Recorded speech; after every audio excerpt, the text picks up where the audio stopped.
Ustaz, saudara kita yang sedang terbujur di rumah sakit. Betul apa betul? Maka pantaslah di dalam Al-Quran Allah menyebutkan, wa in ta'uddu ni'matallahi la tuhsuha. Kalau engkau hitung-hitung nikmat yang kuberikan padamu, engkau jadikan air lautan sebagai tinta, maka dahan ranting-ranting di permukaan bumi sebagai pena. Apa kata Allah? La tuhsuha. Maka engkau tidak akan mampu untuk menghitung nikmat yang Allah berikan kepada kita. Why? Bahasa mana tuh Pak Ustaz? Bahasa orang Tanjung Umat.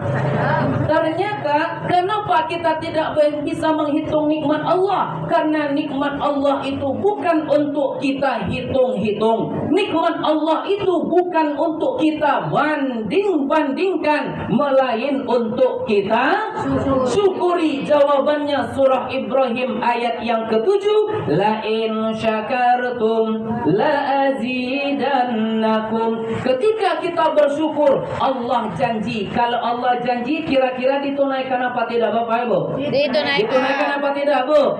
Kalau suami bilang, "Dek, pulang nanti kajian ku belikan engkau 10 gram emas." Kira-kira ditunaikan apa tidak Bu? Ya. Masya Allah, tidak, masih belum tentu. Makin mantap enggak Ustaz. Ternyata innallaha la yukhliful mi'ad. Allah tak pernah ingkar janji. Salah satu janji Allah di dalam Al-Quran, engkau bersyukur, ku berikan nikmat yang sangat banyak kepadamu. Bu, ya. Udah bersyukur hari ini? Alhamdulillah. Kebanyakan Bu, ketika kami tanya, sudah bersyukur? Sudah. Dulu belum ada mobil, baru ada roda 2, sekarang sudah terparkir roda 4, maka ibu akan bilang alhamdulillah. Dulu usahanya biasa, sekarang maju, maka ibu akan bilang alhamdulillah. Dulu anaknya cuma laki-laki, dapat anak perempuan, maka ibu akan bilang alhamdulillah. Tapi kenapa di dalam Al-Quran Allah sindir kita? Wa qalilum min ibadi asyakur. Sedikit dari hambaku yang bersyukur. Kemana bisa begitu? Ternyata ibunda yang dimuliakan Allah, kebanyakan kita banyak mengucapkan syukur qauliyah, tapi sedikit mengamalkan syukur fi'liyah. Syukur qauliyah itu adalah syukur dengan ucapan, sedangkan fi'liyah amaliyah itu dengan perbuatan. Bagaimana cara mensyukuri nikmat dengan perbuatan? Allah berikan badan sehat, datang ke majelis taklim. Kita sholat 5 waktu tuh Bu, ketika azan berkumandang, sholat tepat waktu. Bukti kita mensyukuri nikmat Allah yang Allah berikan kepada kita. Kita punya rumah, bagaimana caranya mensyukuri nikmat rumah Pak Ustaz? Apakah saya harus pasang lampu yang bagus, kemudian lantainya marmer? Silahkan. Tapi salah satu mensyukuri nikmat rumah, nawiru buyutakum bis-shalah wa qiraatil Quran. Ternyata bentuk syukur rumah yang Allah berikan, hiasi dong rumahnya dengan rajin membaca Al-Quran dan dengan banyak sholat sunnah di dalamnya. Apakah sudah kita lakukan? Mungkin masih kurang jauh ibunda. Bagaimana caranya mensyukuri nikmat harta yang Allah berikan? Maka tidak lain dan tidak bukan adalah dengan banyak-banyak bersedekah. Ini yang jarang kita lakukan. Pantaslah Allah sindir sedikit dari hambaku yang bersyukur. Dan semoga kita tidak termasuk golongan tersebut, tapi kita termasuk abdan syakuro, hamba yang selalu bersyukur. Amin ya Allah ya Rabbal alamin. Sedang mulai tausiah Pak Ustaz? Masih pemanasan Bu?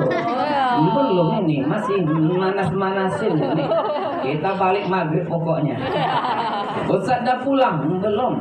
Ini dari kantor tadi langsung menuju ke sini Bunda. Kantor Ustaz jauh, di bawah Kodim, dekat dikit emang. Alhamdulillah. Selanjutnya salawat bertangkaikan salam kepada baginda Rasulullah sallallahu alaihi wasallam dengan bersama mengucapkan Allahumma sholli ala sayyidina Muhammad wa ala ali sayyidina. Pak Ustaz, Kalau solawat itu boleh nggak pakai Sayyidina? Boleh. Kalau pakai solawat, baca solawat boleh nggak? Kami tak pakai Sayyidina. Mati pula baca. Habis baterai, Masya Allah. Bismillah, Bismillah.